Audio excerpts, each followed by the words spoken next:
Welcome po muli sa Philippine Weather Trivia. Again, para po sa mga bago sa channel na to, ako nga po muli si Alvin Pura, isang meteorologist at ang inyong weather dito. Naka-mobile setup muna tayo ngayon dahil nasa labas tayo, pero talakayin na natin itong posibleng maging bagyong Paulo. Sa ngayon, wala pa po tayong bagyo o low pressure area sa loob ng ating Philippine Area of Responsibility. Yung nagpaulan kahapon sa malaking bahagi ng Metro Manila at sa ilang karatig lugar nito ay ang tinatawag nating localized thunderstorms na epekto ng ating tinatawag na easterly. Sa ngayon, mahina po yung ating habagat ha. Ang ating prevailing weather system ngayon ay yung tinatawag nating easterlies na kung saan malinsangan at malagkit ang pakiramdam, pero meron tayong mga chances pa rin ng mga thunderstorms. Yun po ang nagdala ng thunderstorms dito sa atin sa Metro Manila. Ito po yung hangin na nanggagaling dito sa silangan. Yan po yung ating tinatawag na easterlies at napapadalas nga ngayon yung ating mga afternoon showers at thunderstorms. Again, ito po mga afternoon showers at thunderstorms, depende po sa lawak at laki ng kaulapang nabubuo, pero minsan hindi naman po yan gaano nagtatagal. Pero minsan din may mga pagkakataon na marami po yung naibubuhos na pag-ulan in a short period of time. Kaya mas madalas talaga or mas mataas ang chance na nagkakaroon tayo ng mga pagbaha, especially sa mga low-lying areas at yung mga kalsada na pababa. At syempre, bukod dyan, sa Metro Manila nga, just add water. Pag umuulan ay nagkakaroon tayo ng matinding traffic, lalong-lalo na kapag nagbabado sa mga ilang lugar. So, always mag-ready po tayo dyan dahil hindi pa po tapos ang panahon ng tag-ulan. Nangyayari pa rin po yung ating mga thunderstorms kahit maganda at mainit ang panahon sa umaga at tanghali.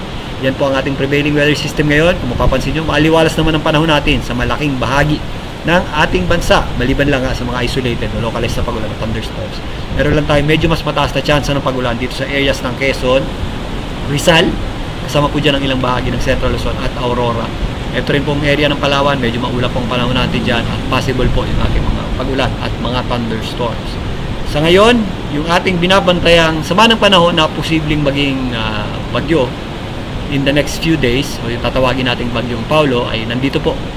Stepping on the line na. Malapit na po yan sa ating boundary line, yung kanyang sirkulasyon. At unti-unting nagiging mas maayos yung kanyang sirkulasyon. Pero sa ngayon, hindi pa po yan considered as low pressure area ng Pag-asa, maging sa Japan Meteorological Agency. Maaaring ngayon hanggang bukas, itaas na po yan sa low pressure area na category o designation ng Pag-asa. Pero ngayon, ito po ay nandito na, stepping on the line sa ating boundary line. So, posible po yung maging low pressure area na nasa loob na ng ating Philippine Area of Responsibility. At habang babaybay niyan, itong East Philippine Sea, meron po yung pagkakataong lumakas. At maging bagyo nga, if ever yan po ay, maging bagyo yan po ay mabibigyan ng local name na Paulo. Ngayon, ito yung ating mga posibleng puntahan. Itong ating binabantayang sama ng panahon in the next few days. So, narito yung model track guidance na GPS para dito sa bagyong ating binabantayan o yung ating binabantayang sama ng panahon. So ngayon medyo mataas na po yung axis nito. So hindi na po natin inaasahang maglandfall sa areas ng Visayas at Mindanao. Worst case, yung pinakamababang mapupuntahan yan is Central Luzon. At sa ngayon, Northern at Extreme Northern Luzon yung ating possibility na puntahan itong ating sama ng panahon. So ito yung ating estimate or yung posibleng puntahan itong ating binabantayan ng sama ng panahon. So narito po yan. Mula dito sa may ating boundary line, makikita mong ito ay pupunta or kikilos pa northwestward patungo dito sa direksyon ng Northern at Extreme Northern Luzon. So hindi na po natin nakikita yan sa ngayon. Sumabit pa dito sa area ng Southern Luzon or Visayas or Mindanao dahil medyo mataas na po yung axis niyan.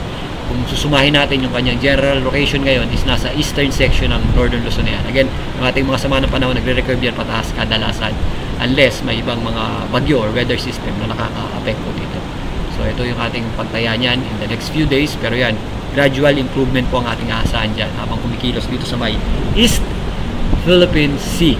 So narito ang tropical cyclone threat potential ng Pag-asa. Pinapakita nga dito yung ating posibleng sama ng panahon na kumilos papalapit dito sa hilagang bahagi ng Luzon. So nasa color red na po yan, ibig sabihin meron na po yung medyo mas mataas na tsansa na possible na PCLB o magkaroon ng sirkulasyon na ikilos papunta dito. So ito na yung ating general direction kagaya ng ensemble or kagaya ng forecast kanina, yung ating model guidance. So halos hindi naman po yan nagkakalayo. Pero again, dahil medyo mas mataas na yung axis niyan, less likely na po yung sumaya dito sa areas ng Visayas at Mindanao. Ang ating area of uncertainty ngayon is nagmumula sa areas ng Northern Luzon at extreme Northern Luzon. Sa posibleng tahakin ito ang tatawagin nating Bagyong Paulo if ever maging bagyo sa loob ng ating Philippine area of responsibility.